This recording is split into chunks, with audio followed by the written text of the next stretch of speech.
welcome to math class.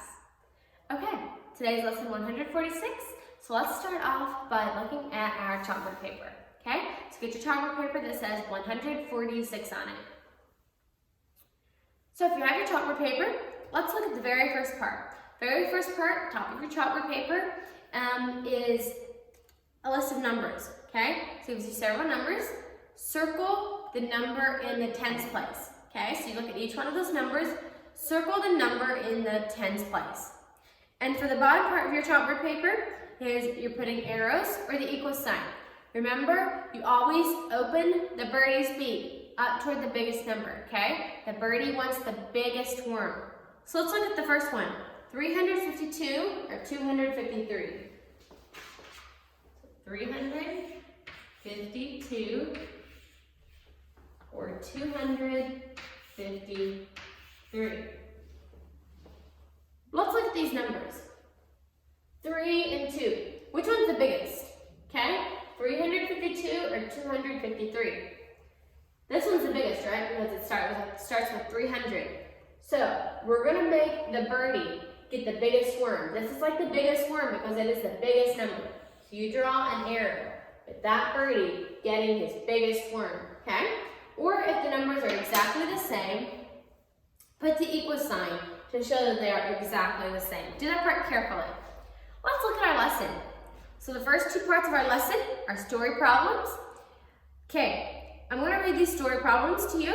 We're going to read them 2 times just like we do in school. And yeah, first time you listen, second time you underline and then fill in the blanks. So listen carefully. We're on our lesson, okay? So look at lesson 146. In John's family, there are 6 boys and 2 girls. How many more boys than girls are in John's family? So what does how many more mean? Are we going to add or subtract? What does how many more mean? Okay, I'll read it again. This time you underline. In John's family, there are 6 boys and 2 girls. How many more boys than girls are in John's family?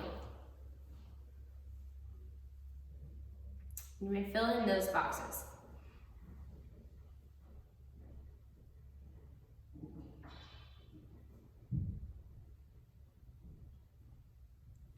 Okay, the next one. Rose's piggy bank held 3 quarters, 5 dimes, and a nickel. How many coins are in her piggy bank? Okay? So when it gives you a whole list of things, what do? How many coins? So it's asking how many in all. So you go through and underline those as I read them to you again, and then be ready to fill in the blanks. Rose's piggy bank held 3 quarters, 5 dimes, and a nickel.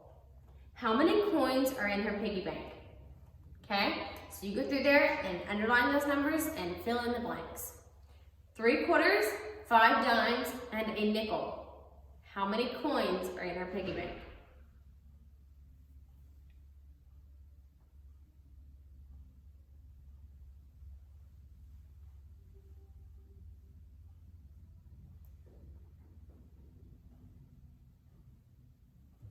Okay, if you're finished with that, lay your pencils down and let's go over the rest of our lesson.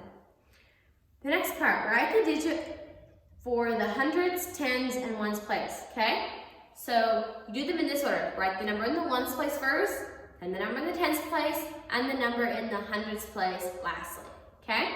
Remember to count the groups, okay? So you count the groups. How many groups are in each one? How many groups are in the ones place, tens place, and then the hundreds place. Write the numbers for each number word, okay? So it gives you number words. You simply just write the number for each of those words. Underline the number that is less. Use your ruler for this part, okay? And look for the lowest number. On the top of the next page, circle the number that is more, okay? So underline the number that is less, then circle the number that is more.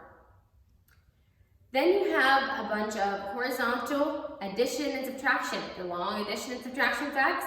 Do those carefully.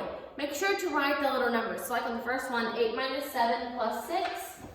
Let's look at that. 8 minus 7 plus 6 equals. What is 8 minus 7? 8 minus 7 is 1, right? So you must write the 1 right there.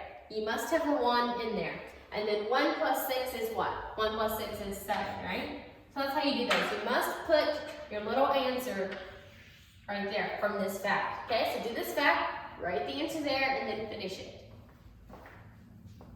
The next part is just normal addition and subtraction facts. Do those carefully.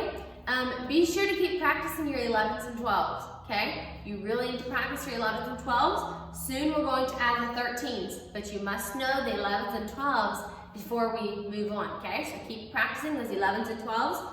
Most of those are 11s and 12s on the next part. And then on the very bottom part, write the time. Gives you clocks, write the times neatly on those lines. Okay, you must write very neatly on your math lesson, okay? No sloppy lessons. Make sure you filled in all the blanks and you did everything carefully. You have a speed drill today. It is subtraction facts and the 12s are on there. So have someone set the timer for you and do your speed drill. And yeah, see if you can get it finished in a minute. If you don't get finished, circle the one you were on and finish it. On your math worksheet, one side is comparing the numbers, okay? So you're gonna put Birdie's Beaks or equals sign. Do that page carefully. There's a whole bunch of them. You look over them carefully. And the other side is math facts. Check over your math. Do your math carefully. Take your time. Make sure you wrote neatly. And I will see you Monday morning, okay? So you're finished for the week. Wonderful.